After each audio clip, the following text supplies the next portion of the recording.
is single-handedly advising and inspiring all of them. And also Julie Williams here is our graduate assistant, but she's also an instructor of English and a PhD student in the English department. And Jasmine, our indefatigable administrative assistant, is doing all the work behind the scenes to make it happen. So this year's lecture series is titled Modern Societies in Crisis, Global Challenges and Solutions. During the last 5 years, we have witnessed unprecedented upheavals that have pitted the principles of democracy, multiculturalism, and respect for human dignity against often intransigent political and religious positions. Concurrently, the economic crisis affecting several countries, especially within the European Union, has caused increased unrest within and beyond the EU. Speakers have been addressing the crisis of modernity from the local to the multinational levels, comparing developments around the world and examining problems and proposed solutions. Modern societies in crisis, global challenges and solutions will enhance, we hope, the community's understanding of current political and economic upheavals and their effect on New Mexico and the Southwest. We are very proud of the mix we have of UNM faculty, New Mexico scholars and activists, as well as scholars and participants from the US and abroad. And just to give you a quick statistical breakdown, we have 5 UNM faculty who participated in this lecture series of 13 lectures altogether. We have 3 New Mexico experts, and 2 of them are today's featured speakers, as well as 3 US-based scholars, and the speaker who came from China, who is an architect, a practicing architect, and another scholar who came from Canada. And first of all, I'm very thankful to the speakers for making this happen, for sharing their passion, their energy, their time, their advice throughout the almost year-long process of preparing this. And equally important is the help that we have received both within and beyond the university. And I would like to thank the New Mexico Humanities Council and the National Endowment for the Humanities, as well as the Colorado European Union Center of Excellence and the European Union for helping sponsor these lectures. And then within the university, the Office of the Provost, the College of Arts and Sciences, the History Department, Feminist Research Institute, University College, and Peace Studies all contributed to help make it happen. So with that, I would like to move on to making a very brief introduction of our first speaker. And I actually want to read to you what Margaret Randall has on her own webpage. My life and work have been profoundly informed by parents who gave me love and adventure and encouraged creativity, the dramatic desert canyons, rich colors and open skies of the southwestern United States, the second wave of feminism, and the generous mentorship of many great friends and colleagues. My children and grandchildren are always with me, even when far away, and my life companion is bedrock. New York's abstract expressionist painters in the 1950s, Mexico and her struggles of the 1960s, the Cuban Revolution's second brave decade in the 1970s, the Vietnamese people's struggle against US attack and occupation in that same decade, and the Sandinista attempt to change Nicaragua in the early 1980s were all places and events that shaped me. The exploration of ancient sites continues to be a source of nourishment, and I have long been involved with oral tradition. I deeply believe in humanistic values, combating our culture of violence and greed, and art as a tool for change. I am honored to invite Margaret once again to participate in our events of the International Studies Institute, and look forward to your talk on Cuba today. Thank you.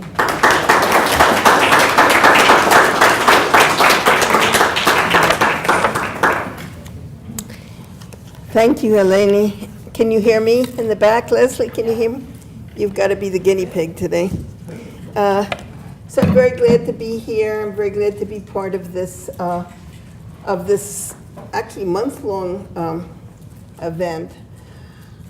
I was thinking as I listened to you, Eleni, introduce the today's lectures, Cuba really is not a modern society in conflict. It is a society in conflict. I don't know if it could be called a modern society, but I'm going to talk to you today about Cuba, and I think it has some lessons for all of us. The first thing I want to say is a quote. This is Article 1 of the Cuban Constitution. Cuba is an independent and sovereign socialist state of workers, organized with all and for the good of all, as a united and democratic republic for the enjoyment of political freedom, social justice, individual and collective well-being, and human solidarity.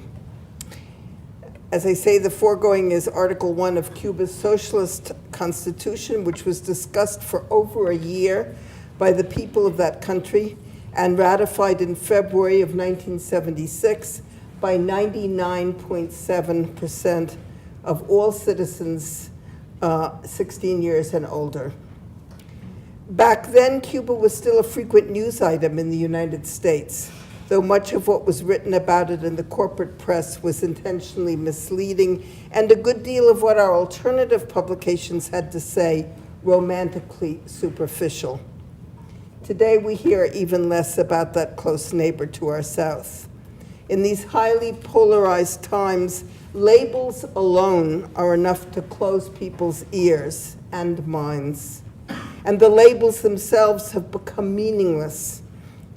In the midst of a global economic crisis, the poor and middle classes of countries calling themselves everything from capitalist to socialist, communist, social democrat, Christian Democrat, and monarchist, liberal, Islamist, conservative, or based on the principle of happiness. That's how the remote mountain kingdom of Bhutan describes its political system.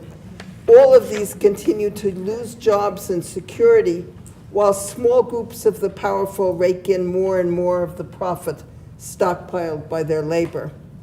This gulf between rich and poor, or as I think of it, between gluttonous and desperate, has become so sharp it seems irreversible. Even more troubling to those of my generation who once believed we could change the world, the momentum favors the reverse direction from the optimism that drove us. Dramatic climate change and devastating natural disasters, an ever-increasing interdependence of nations, a liberating but also dangerously polarizing and controlling information revolution, race and gender manipulation, the intentional complexity of financial markets with their tricky bundling and devious hedge funds, destruction of public education, and the consequent failure to teach young people critical thinking, glorification of violence, fabricated need, elaborately deceptive official rhetoric, and expertly induced fear, all these combine to convince us that change is impossible. I want to begin by saying that I believe those who fight for freedom and prioritize equality, justice, and human potential are on the right side of history. Those who would destroy those experiments, consciously criminal in their intent, and I repeat, consciously criminal. Through a systematic erasure of history, of historic memory, few US Americans recall that only 55 years ago, a small group of rebels on a Caribbean island 90 miles from the Florida coast, ousted a dictator and took the future of its nation into its hands. A successful social revolution right offshore.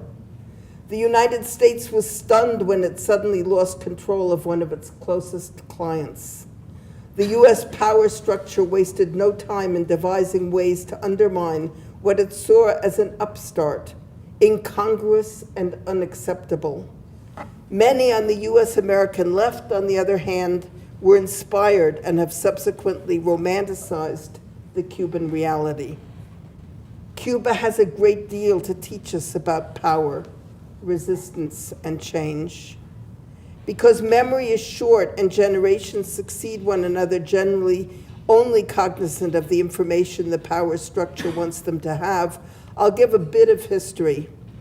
To the United States, pre-1959, Cuba had been a convenient playground where high-end businessmen could go for a weekend of fun at one of the US crime syndicate-owned casinos, spend a few hours with a voluptuous mulatta, and drink rum and Coca-Cola, oblivious to what life was like for those who served their whims. In the old colonial center of Havana, a US Marine had a few too many beers, climbed on top of a statue of Jose Marti, and urinated on the patriot's head. Such incidents, harmless jokes in the imperialist mind, to Cubans were symbolic of decades of domination. For them, their country had been a land where a one-crop sugar economy exploited vast numbers of cane cutters and mill workers who had jobs only a few months of the year. These people were indebted to the company store and subsisted under miserable living conditions with little access to education and health care. Sugar, tobacco, and coffee production was in the hands of US companies. Cuba depended as well on US oil and imports. The nation's raw materials and human resources meant huge profit for foreign interests, with a bit trickling down to an ostentatious local oligarchy. All this got much worse on March 10th, 1952, when an ex-president and general named Fulgencio Batista staged a coup and took power. The United States immediately recognized the dictatorship, which it knew would continue to protect its interests. All over the island, young people were looking for ways to take back their country. In Havana, a young lawyer named Fidel Castro was able to rally a group that would later emerge as the 26th of July movement, named for the attack on Moncada Barracks, the nation's second largest military garrison in Santiago de Cuba, on July 26, 1953. This action was a military failure, but it lit the spark that became the Cuban Revolution. What followed was prison for the few revolutionaries who survived the attack, eventual amnesty, a retreat to Mexico to regroup, and a return on a creaky old yacht called Grandma. Grandma landed on Cuba's eastern coast in the early morning hours of December 2nd, 1956. Most of the revolutionaries were gunned down. Fidel, his brother Raul, Che Guevara, and a few others made it into the nearby mountains. Some have said there were 12, some only 7. They may have been able to salvage a few damaged weapons. With those few men and fewer weapons, Fidel famously declared the war won. What followed were 2 years of increasingly well-organized guerrilla warfare. It would become a model emulated with varying degrees of failure or success by other liberation movements throughout the next 2 decades. Nothing like it had been seen in the Western Hemisphere since Haiti's successful break with French colonialism in 1804. Finally, another small country, exploited by US imperialism, was demonstrating the courage and capacity to rebel. On January 1st of '59, Batista and his inner circle fled. The 26th of July movement had won the war and began to construct a society that politically, economically, and socially was the antithesis of its predecessor. Had the US observed a hands-off policy, this would have been difficult enough. Given the obstacles it erected to bring the revolution down, the task became titanic. Fidel was the acknowledged leader.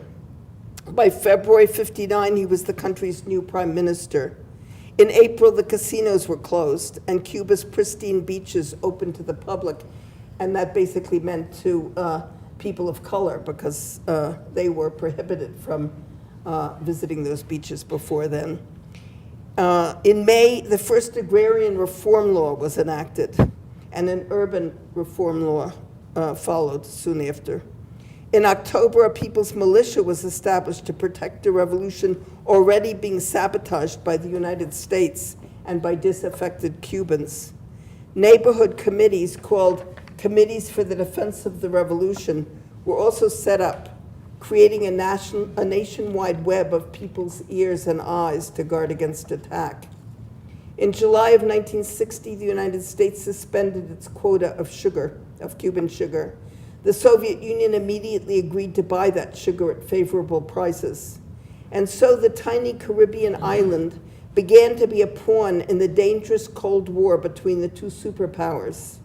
In September of that year, Cuba nationalized all US banks. In January of '61, Washington broke diplomatic relations with Havana. The United States increased its program of covert and overt actions against the young revolution, and in April of '61 launched a full-scale military attack that we call Bay of Pigs and they call Playa Girón. The Eisenhower and Kennedy administrations expected Cubans to rise up and join the mercenaries. What happened instead was that they defeated the invaders in less than 72 hours. The next few years would see giant advances in the creation of a more just society, the nationalization of sugar mills and foreign oil interests, a literacy campaign that taught almost all Cubans to read and write in 1 year, the establishment of free and universal health care, and an emphasis on putting people to work, building schools, creating daycare centers, and retraining domestic servants and prostitutes so they could use new skills to seek more dignified employment. I lived in Cuba from 1969 through the end of 1980 and can speak from experience about the revolution's early years. Every new initiative was designed to promote justice. Children were, as the motto went, the spoiled ones of the revolution. Each new law was discussed and often amended by the population at large in huge meetings that took place in people's workplaces, in people's block committees, in schools, and military units and universities. When one harvest or another came in, extra potatoes or vegetables appeared at market. This visible cause and effect made us all feel that we had real control over our lives and those of our neighbors. There were lots of jokes in those days about split peas. That was the staple, of course. And lots of recipes made the rounds, usually featuring some innovative way of making what we had last as long as possible. I remember one in particular that was a recipe for mango marmalade made with only the skins. The knowledge that no one in Cuba went hungry mitigated the stringent rationing and kept us from feeling as if we were suffering privation. In fact, contributing to a system where no one went hungry was an amazingly fulfilling feeling. This may seem hard to imagine in a state such as New Mexico, where an alarmingly high percentage of children wake up hungry each morning, and so many of our politicians don't seem to care. Although new global political configurations, the Cold War, and some important internal errors kept Cuba from the sort of rapid development it envisioned, prioritizing people's basic needs rather than capitalist profit, enabled the revolution to fulfill dreams of universal health care, an educated population, and free access to culture and sports. Great strides were made in housing as well, although the need for adequate housing always outpaced those efforts. Even today, 55 years later, and in its complicated transition to open markets, while retaining its principal socialist gains, what has been maintained is astonishing. Internationalism is one of the revolution's most prominent and generous features. Hundreds of thousands of Cuban health workers, teachers, and experts in a variety of fields have worked selflessly in underdeveloped countries or places that have been ravaged by natural disasters. Just last month, in the face of the dramatic Ebola outbreak in several West African countries, Cuba immediately answered the World Health Organization's call for aid, sending 165 specially trained health workers to Sierra Leone. That now includes several other afflicted African countries and numbers almost 500 professionals. And they expect in the next few months to raise that to 4,000. Cuba's Operación Milagros, aimed at alleviating blindness or vision loss caused by cataracts, diabetic retinopathy, and other conditions, was launched in 2004. It began in Venezuela, but now operates in 32 countries, as well as bringing patients to the island. As of March of 2008, 1,035,566 people have regained their vision absolutely free through the generosity of Cuban specialists. Cuba has also donated 47 ophthalmology centers in as many countries. During the Cuban government's recent presentation to the United Nations on the Ebola crisis, the speaker took the opportunity of reviewing the country's contribution to global health over the past 55 years. This has included sending 325,710 health workers to 158 countries, free medical training for almost 39,000 doctors from 121 countries, and the 6,000 of a total of 10,000 foreign medical students currently studying at ELAM, that's Cuba's first-rate international medical school. These students earn their degrees at no cost to themselves or to their country of origin. The revolution's motto in this, as in other areas, has always been, we share what we have, not what we have left over. In Cuba, there is a deep consciousness of the real situation in different parts of the world. And I must say here that this is in spite of a woefully poor press.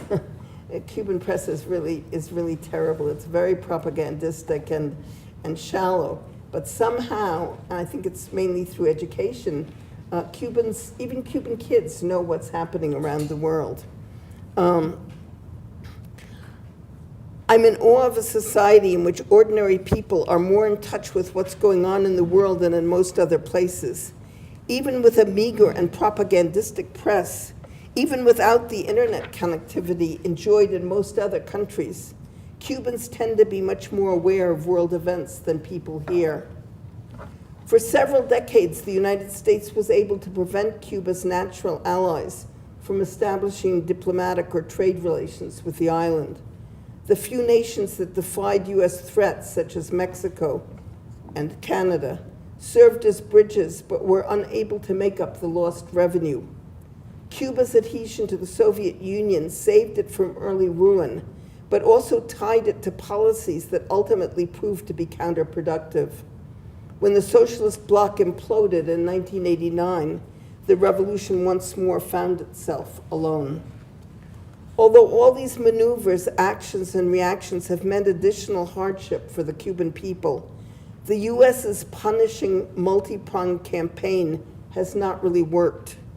The Cold War ended a quarter century ago, but this remnant of its politics continues, a woolly mammoth in a land of sun and palms. Despite the fact that the US business community and many lawmakers here have pleaded for a different approach, a powerful exile lobby continues to oppose the normalization of relations, holding US-Cuba policy hostage. With slight shifts in one direction or another, the United States continues in what can only be described as a bully standoff against a country much smaller and much poorer that wants nothing more than to be left alone to shape the future it has chosen. It's no secret that the Soviet Union and community of socialist nations stepped in and saved the incipient revolution when the US canceled trade agreements and established a blockade that still remains in place. Cuba, geographically located within the US sphere, became a full-fledged member of the Council for Mutual Economic Assistance, or COMECON. As with other international political and trade organizations, COMECON decided which of its members would produce and export what products. It prioritized the development of particular advances, for example, in industry, crops, medicine, and so forth, and established preferential trade agreements. The arrangement was aimed at accelerating progress. It also created economic interdependency.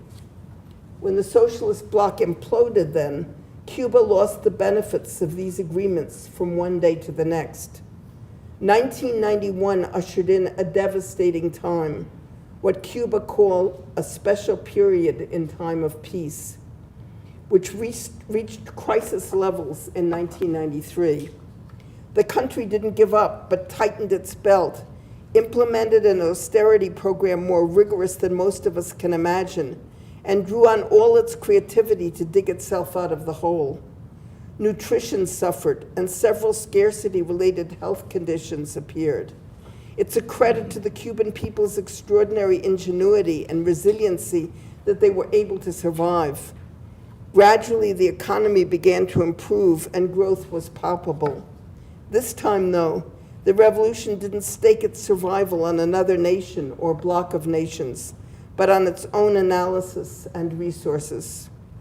Emily Morris, in a recent article titled "Unexpected Cuba," gives some startling data on Cuba's transition from a purely socialist model to a mixed economy. With the failure of so-called real socialism, all the countries of the Eastern Bloc suffered economic hardship, but Cuba was at an additional disadvantage. Years before, it had lost its natural trade partner, the United States, and the US-imposed blockade continued to batter the small country. From 1990 through 93, it suffered shortages and trade imbalances that would have brought a lesser nation to its knees. The Cuban government responded by holding ongoing consultations with workers' assemblies. They prioritized retaining its major social advances, even if that meant several long years of going without.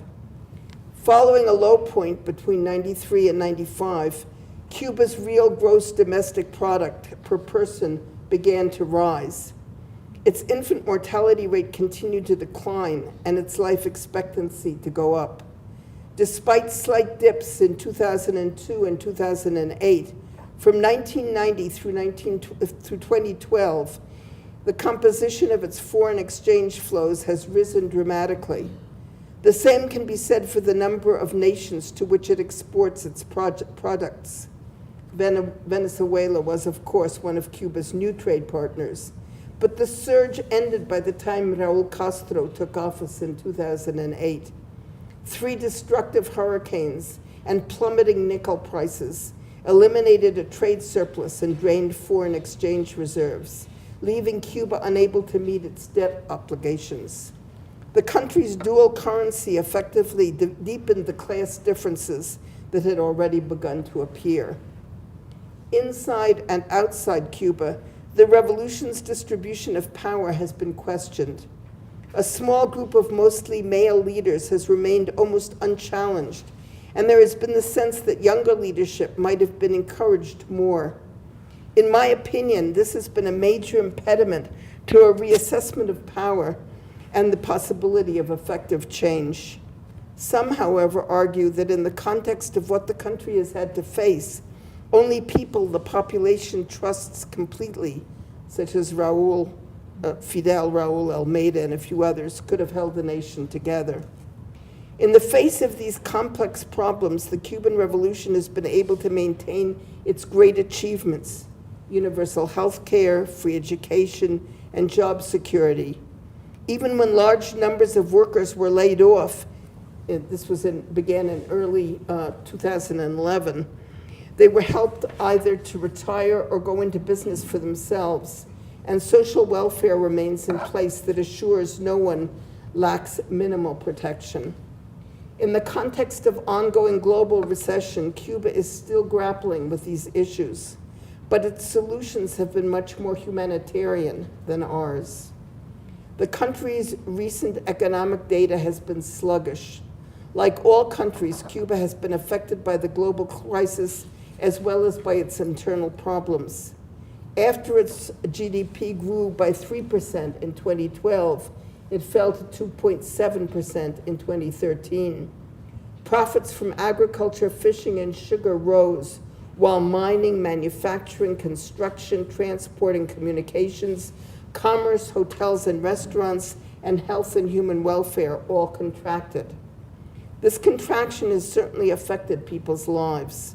26.3% of all employed persons in Cuba no longer work for the state, as opposed to 16.2% in 2010 and only 6% in 1989, showing the rapidity with which a mixed economy is being implemented. Still, most experts feel that despite these disappointing statistics, the country continues to be on the right economic track. The revolution itself has not been perfect. It is made of human beings, brilliant, creative, courageous, and fallible. All it has ever demanded has been its right as a sovereign state to make its own decisions, follow its own path. In addition to the Cuban Revolution's major achievements in the areas of healthcare and education, its infant mortality and life expectancy rates are better than those in the United States. Great strides toward gender and racial equality have been made. Cuba, alone among nations, has been able to stabilize its HIV/AIDS crisis. No meager list of accomplishments. Although poor, different priorities have made possible a degree of social change of which we here in the United States can only dream. On the negative side, as a small island nation, Cuba is extremely vulnerable to the designs of powerful global interests. Constant harassment by the United States has taken a toll. Internally, power struggles, corruption, and social fatigue have wrought havoc as well. Solidarity with other disenfranchised peoples, as I've said, has shown a generosity of spirit almost forgotten in the US. But new values are hard to sustain when faced with ongoing aggression and the exhaustion that comes when years pass and not all promises can be kept. The younger generation, with no memory of the ravages of the neocolonialist state, has seen a return to some degree of individualism and disenchantment. The majority of Cubans, however, continue to reject a purely consumerist society and the distortions it brings. They are struggling to preserve the rights and dignity the revolutionaries of 1959 sacrificed so much to achieve. Cuba's determination to invest in biomedicine has begun to pay off. Its easier decision to exploit tourism has been even more immediately successful, but not without problems. A number of countries, Canada, Holland, Brazil, and others, have built luxury hotels and recreational facilities along the country's pristine coastline. But the sudden influx of visitors from around the world has also brought some unwanted byproducts. Prostitution, which had been erased in Cuba, drugs, and other problems the revolution had worked hard to eradicate. Achieving a balance has been and continues to be a struggle. Ecotourism is being encouraged, but gender stereotyping and racial discrimination have reared their heads again. In a unipolar world, Cuba has had to make some adjustments to free markets. This continues to be a complicated process. Over the past dozen or so years, and with the replacement of an aging Fidel Castro by his younger brother Raul, some degree of private ownership of property has been reinstated. Some private enterprise has reappeared, and large numbers of people who previously worked for the state have transitioned to opening businesses, including but not limited to restaurants, beds and breakfasts, small manufacturing and repair shops, publishers, music and dance groups, and farming cooperatives. In some cases, these efforts have sought and received state support. In others, they have preferred to remain independent. A whole new tax system and a credit process have been established and are still being fine-tuned. Raul Castro's administration has sponsored a great deal of new law, including making it possible to buy and sell property and automobiles, introducing cell phones and expanding internet accessibility, canceling exit visa requirements, and issuing passports to all those who request them, thereby eliminating the long-time difficulties Cubans faced when wanting to travel or leave the country permanently. One remaining problem is dual currency. The peso, in which most people are paid and with which they can purchase necessities, and the CUC, C-U-C, convertible currency, with which they can buy luxury items, eat in certain restaurants, and so forth. I was last in Cuba in April of this year, and a consolidation of currency was expected at any moment, but as far as I know, this has yet to occur. The painfully difficult goal, of course, is to create a sustainable economy while retaining the revolution's great achievements: excellent free education at all levels, free and universal health care, independence, equality, dignity, and effective solidarity with other countries and peoples in need. Underdevelopment is still a huge obstacle, and so is the US blockade, as is the transition from the revolution's historic leadership to a younger group of leaders coming up. Social exhaustion continues to be a problem. Most people who were involved in the War of Liberation are in their 80s and 90s now, retired or gone. Those in their 60s or 70s may have taken part in the Great Literacy Campaign of 1961 or been involved in other revolutionary projects. But those in their 40s and 50s weren't even born when the revolution came to power, so don't remember the inequalities of the old order. They have struggled for years to build a different society and have made a great many sacrifices. Change hasn't come fast enough for them, nor do they enjoy the privilege of trust their parents' generation had. Among other serious problems, Cuba suffers from a dramatically aging population. Some 35,000 Cubans emigrate each year, many after having earned free degrees at excellent Cuban universities. They offer their considerable skills to the US or other countries. At the same time, some 6,000 to 10,000 Cubans are returning to the island yearly.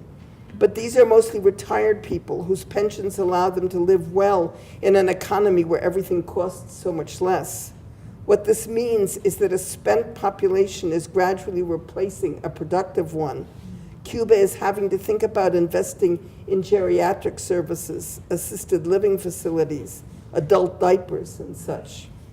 Global warming is also gravely affecting the country. As an island, Cuba is extremely vulnerable to rising sea levels and their consequent reduction of land mass.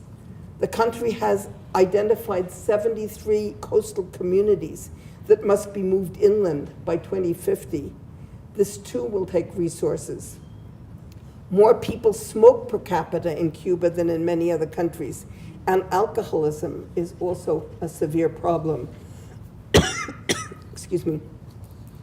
Neither is surprising in a place where everyday life is demanding and social tensions acute. One interesting result of all this is that Cuba is among a handful of nations that uses the social sciences to analyze and try to solve its current and future problems.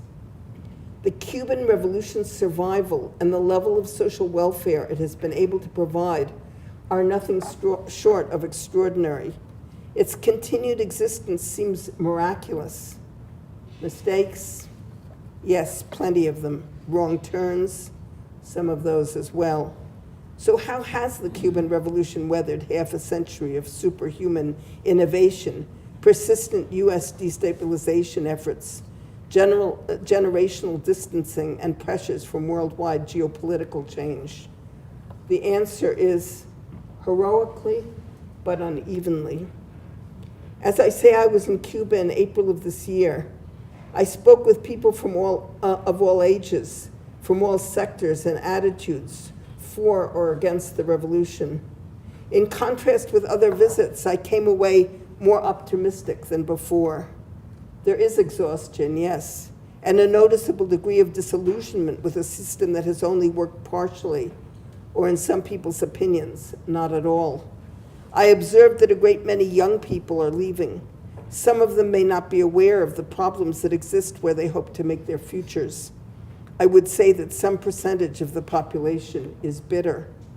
But I also found, and in increasing numbers, people who are putting their energies, intelligence, and innovation into exciting new projects, both in the private sector and with the state.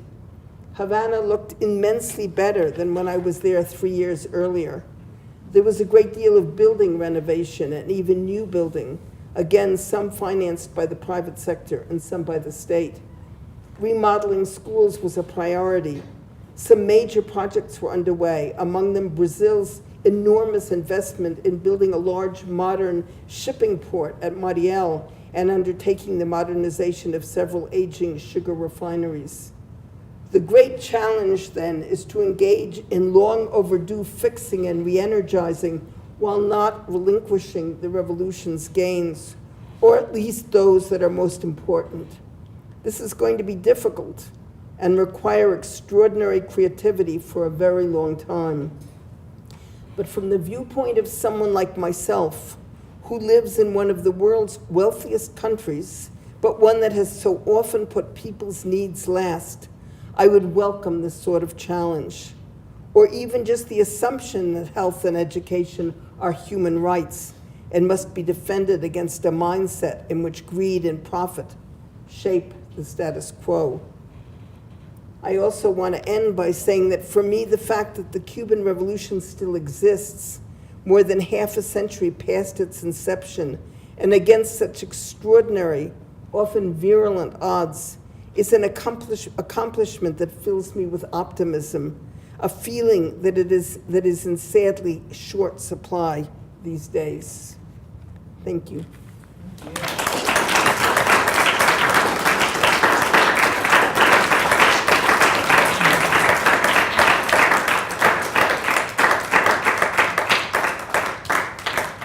Got a little hoarse there at the end. So, do we have time for? Yes.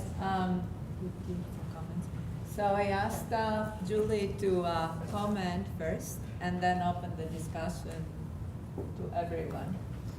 Sure. So thank you. That was really inspiring. Some of the things that jumped out at me was you started with the discussion of the Article 1 of the Cuban Constitution. And the end of that talks about human solidarity. And then you moved into kind of present day, the state of modern society globally, and the gulf between the gluttonous and the desperate, and the climate change, globalization, kind of the overwhelmingness of the information revolution, and just all of that you were talking about then made me wonder what sort of challenges and opportunities you see for young people today. I mean, you brought it back around at the end to this feeling of hope and optimism. And I'm wondering what sort of different challenges and opportunities you see for young people facing these issues now, and what lessons we can take. In Cuba or here? I guess both. Well, in Cuba, I think the biggest challenge is this moment in which the old guard is dying off and new people are coming up, and how, I mean, revolutionaries in Cuba, I'm not speaking of those who are completely disaffected, but revolutionaries, many of whom are very critical of different aspects of the revolution, but if they believe in the essence of the revolution, what they want to do is preserve these things which they see as human rights: health, education, welfare. They see those as rights that the state must provide. So, and so far the state, as I see it almost miraculously, although I hate to use that word, has managed to do that. You know, they have been affected. I mean, it's not the same to go to a hospital in Cuba today as it was when I lived there and raised my children there in the 70s. Some of the hospitals aren't painted, and you know, sometimes people have to bring their own sheets. But the actual medical attention is first rate.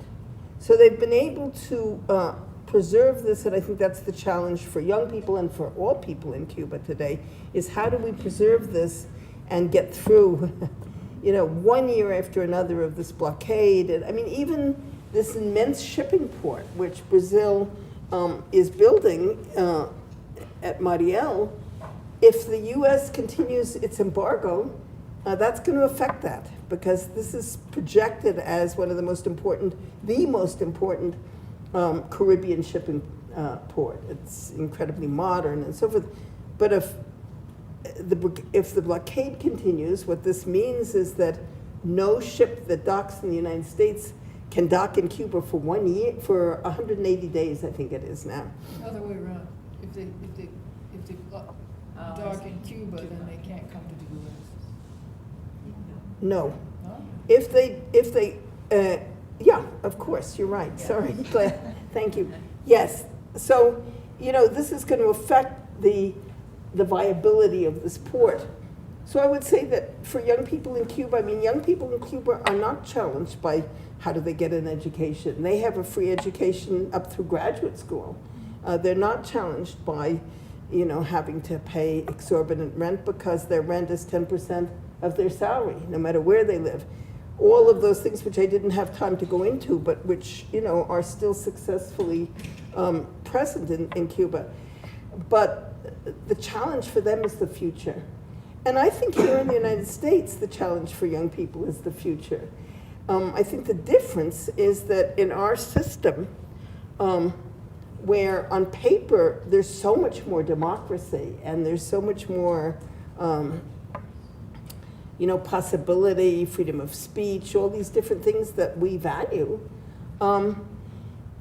the corporate world is so powerful, and you know, even so many of the things that Obama said he would do, he has been unable or unwilling, I don't know, to do. So, you know, we can see how the forces at work here, you know, we've had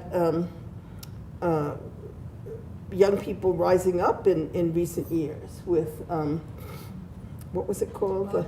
Occupy, yeah, Occupy. Here in New Mexico, it was called Unoccupy. You know, so we have people speaking out, we have people working hard, but it's very hard when a system has gained space in such devious ways. I mean, some of the recent Supreme Court decisions that have gutted the Voting Rights Act, and people still trying to make it really difficult for people to vote in many states, and you know, everything that's going on, the grip that power has in this country is very, very strong. So I would, of course, the grip that power has in Cuba is also very strong.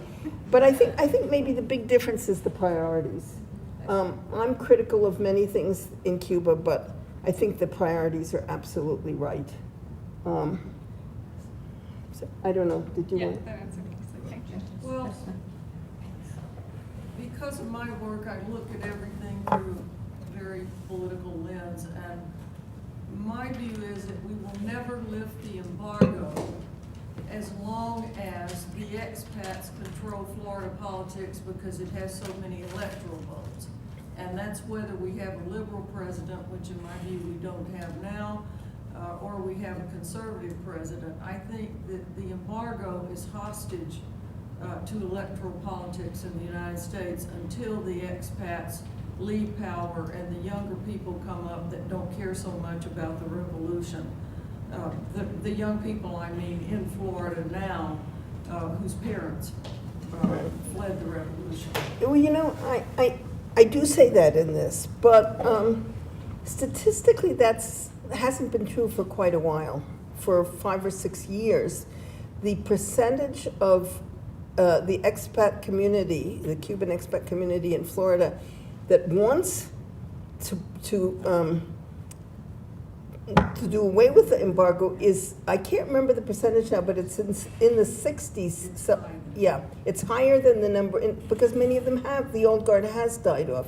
So I think you're right, but unfortunately, I guess the tipping point hasn't been reached yet, because, and many of those people, many of the younger people, don't really want to end the embargo because they love the revolution. Most of them don't.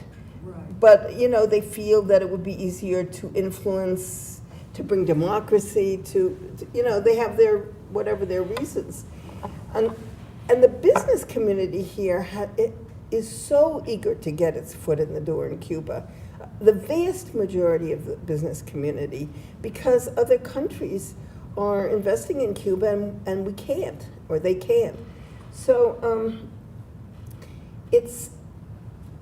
and that's why I use the metaphor of the bully on the playground, because it's really hard to understand. At this point, it seems to me it just would take an act of courage, and I think that Obama could have done that. Said, we're going to put an end to the blockade. I don't know. Maybe, obviously he felt that he couldn't, but it seems to me that it's almost this kind of my father is tougher than your father kind of thing. It's unreasonable at this point. Every year there's a vote in Geneva, and every year, in the United Nations, and every year we and, I don't know, a few other countries, 2 or 3 other countries are the only ones who vote to retain the blockade. So, and it's not working even on their terms, so it's very hard to understand, and I don't pretend to have all the answers. I have a question and a comment. What do you think will happen in Cuba after Fidel and then Raúl are gone? Well, I think that that's become a kind of, I don't think it's a relevant question anymore, because it's almost as if, they're still alive, or the old guard a lot of the old guard is still alive, so everything is one way, and then as soon as they die, it's going to be another way. And when in fact, change has been happening for years now. So I think it is a process that's already underway. And I think what will happen when they die is that, whoever's next in line will take over, and it will be interesting to see how they're either appointed or elected, how they gain their positions. But I think that to visualize it as a sort of before and after thing doesn't make that much sense as it once did, because it's a process that's been underway for a while. I mean, so much is different now in Cuba than when I lived there. People can buy and sell property, they can buy and sell cars, anybody can get a passport. A lot of loosening up has happened. And there's a lot of things that I think are still not really very good, like the press is just abysmal, and yet, there are a number of very good political magazines in Cuba, independent, analytical, with opinions that don't necessarily reflect government or party positions. So there are a lot of spaces, a lot more spaces in Cuba for this kind of discussion and debate than there ever was before, and I think that that's very good. The problem with the press, the Grandma, which is the Communist Party paper, and Juventud Rebelde, which is the Juventud paper, they're so condescending to a population that really is very informed, is very well informed, is much better informed than we are in general. I'm not saying the people in this room or university people, but I'm saying people in the street. You can stop almost anybody in the street at any Cuban town and talk about what's happening in countries in the world that people here don't know our countries, you know, so, Much less where they are on the map. right, exactly. I can make a comment, just a quick comment, because it's relative to what was being said. I think one of the major failures of the revolution was to build a sustainable economy. And so Cuban economy has always been dependent on external help, and I don't think that they resolved the problem. And so when Raúl and Fidel die, I think that, you know, what will happen in Cuba will be influenced, but who gets the foot in the door first, you know? So that's my reading of the situation. With all the achievements and, you know, this is a remarkable educational system, but it needs to have a strong foundation to continue with that. And I don't think that the Cuban economy will be able to do that. So who do you think that they're dependent on at this moment? Well, you know, Venezuela was helping quite a lot, as much as I understand that after, you know, this terrible time that the Soviet Union left, you know, I was wondering. And then Hugo Chavez was very, very helpful.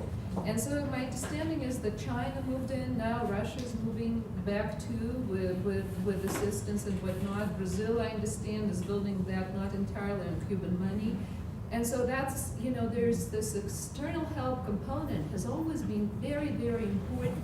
So what bothers me actually is that, you know, still the regime holds to a big degree on Raúl and Fidel. And when they're no longer there, you know, I'm wondering.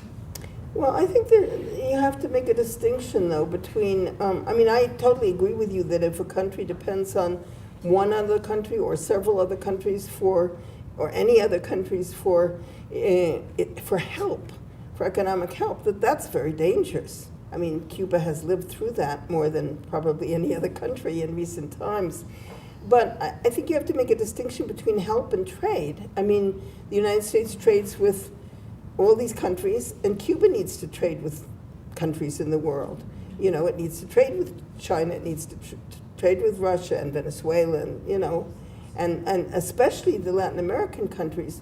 So I think the more than who builds these ports or who builds these hotels, and there's many, many countries, Mexico, Holland, France, Germany, I mean, they all have big, especially tourism projects in Cuba. More than who does it, the terms are very important. You know, the terms that does Cuba allow for 49% or 51%, you know, all of those things. And I mean, there are statistics on all of that, and there's statistics that give me some hope. I'm not an economist, and I didn't have time to go into all of those statistics here. I think I ran over as it was, but so I don't see them trading with other countries as a bad thing. I see it as a necessary and good thing. But I think the terms of that trade have to be favorable to Cuba. So I think here and then back there. We had just a question. I was so intrigued with your saying how well informed the population is, even in small towns. And how does that happen? How does that come about? That they are more informed, for instance, about other countries than we are. Well, I mean, it's the education system. I have 4 children, and they all went through, the youngest went through from daycare to 5th grade, and my 2 oldest kids went through university, all the way through university, and my middle daughter went through high school in Cuba. And, you know, that has also been a process, because there was a time when my kids were in school when Cuba was completely wed to the Soviet Union, and all the history books were the Soviet vision of history and so forth. And even then, they knew more about certain areas than we learned in school, certainly more in the areas of the sciences and math and so forth. But that's changed too. And the universities are better, and the schools are better, and I think they just have a richer, they teach history. I mean, we teach memory loss in this country in so many ways, you know? And it's very disturbing to me. So I think that's where it comes, is mainly in Michael. I just wanted to provide a kind of an insight into U.S. Government policy towards Cuban and Cuban refugees in contrast to third world refugees. I was the director of the refugee resettlement program in the state of New Mexico for 3 years, 2007, 2010. And during those years, we resettled 3 main groups: Iraqis, Central and Eastern Africans, and Cubans. What was very interesting is that for the first 2 groups, the Iraqis and the Africans, the resettlement policy followed kind of the resettlement policy of most countries, the United States and Europe, in that refugees were regarded as political refugees who escaped to one country, were unable to be repatriated, and needed to be moved to a second country, European country or United States. In contrast to that, the Cuban refugees were under the U.S. refugee program, but it was really a kind of a Cold War paradigm, because I can tell you that in at least the 3 years I was there, the vast majority of Cubans were not political refugees, but were economic refugees. And interestingly enough, the level of support, cash support, and other goodies that refugees get, the package of goodies that they get, is actually at a higher level for refugees than it was and is still for Iraqis and Africans. And obviously, I worked with people from the State Department and from the U.S. other agencies. It was clear to me that the Cubans who had settled here, most of them pretty young actually, had the ear of the U.S. State Department and were continuing a kind of Cold War narrative that was very different than the narrative for Iraqis and Africans. So it's solidified really within U.S. policy. Yeah, I mean, I could give a whole lecture on that because, I mean, I'm glad you brought it up because they have this un paso en tierra, you know, that if a Cuban puts 1 foot inside the United States, they're immediately given residency. Now it's changed a little bit, and there's 2 kinds of residency. If they ask for it in Havana, they don't have to wait a year. If they ask for it here, they have to wait a year, but they're allowed to stay the year. They're just not allowed to work, you know. So it's always been preferential, hugely preferential. And of course, the United States has, from the very beginning of the revolution, part of this many-pronged program of destabilization, which I didn't get into, I didn't mention, which is one of the reasons I'm really glad you said this, has been the brain drain, you know, Cuban schools are very good, and Cuban professionals are very well trained, Cuban doctors, Cuban engineers and architects and so forth, and they're offered jobs when they come to the United States when, you know, people from other countries have to work as domestic servants and you know, whatever they can get. So it's changed throughout the 55 years, but it's been always, and it continues to be, preferential treatment for the Cubans. And you're right, I mean, most of them are not political refugees, they're economic refugees. And it is hard to live in Cuba. I mean, it's hard to live in a place where there's scarcity and so forth. So, you know, I mean, it's easy to understand. It's easy to understand how people feel after a long time, you know, and it's easy to say, oh, well, you know, they shouldn't do this, but, you know, who knows? You know, I feel very sympathetic to, when I was in Havana in April, I stayed with a friend of mine. I lived in her apartment. She was one of my daughter's math teachers in high school. So, you know, she's in her late 50s. She's a mathematician. She makes her living designing websites. She's going to leave Cuba. She loves the revolution. She's always supported it, but she's completely exhausted. And she's one of the people who would tell me frequently when I would come home from work each night, they just don't, there's no trust in our generation. If I was 10 years older, I would have fought in the mountains, If I, and I took part in the literacy campaign, she told me, but I'm not that level that, and I just can't get ahead, and so it's hard and it's complicated.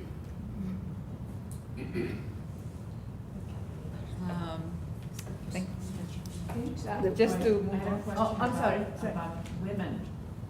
I know you touched on it a little bit, but in the new younger leadership coming up in Cuba, are there women involved? There are women involved. Positive way. I've written, I guess, 5 or 6 books about women in Cuba, so I would refer you to some of those books if you're interested in more specific, details. The revolution, of course, started out with, equality, women's equality being very important and so forth. The Federation of Cuban Women, which was the mass organization, women's organization, for many, many, many years, until fairly recently, maybe 10 years ago, 12 years ago, in my opinion, was very anti-feminist. And it would take a while for me to describe what feminism is to me, what it is to you, but I think that shortchanged Cuban women in many ways, but that's changing. And an interesting thing that I should mention is that Raul Castro's youngest daughter, Mariela Castro, runs an institution in Cuba called Senasex, which is a sexual education outreach. It's doing tremendous advocating on the part of gay, lesbian, transgender, and transsexual people. So that's quite an interesting fact. Her mother was Vilma Speen, who was the head of the Federation of Cuban Women until she died. And her father is Raul Castro, who's the president of the country. And she is not a lesbian, but for some reason she has taken this up as her life's work. And she's done incredible work in this area. I mean, there's a palpable reduction in stereotyping, in prejudice, in they haven't yet gotten marriage equality, but she's been working on this for about 4 years. So, I think that that's an interesting bit of information. Unlike Russia. And yeah, unlike Russia. And so I think that I would say that, women have made tremendous advances in the sort of standard areas, equal pay for equal work, reproductive health, leadership positions, I would say, from middle management down. But you don't see, and there, of course, are women, outstanding women in the Council of State, in the National Assembly, in the Central Committee of the Party, in the Politburo, and so forth. There are, but they're not 50% by any means, maybe 20%, something like that. So, it's moving all the time.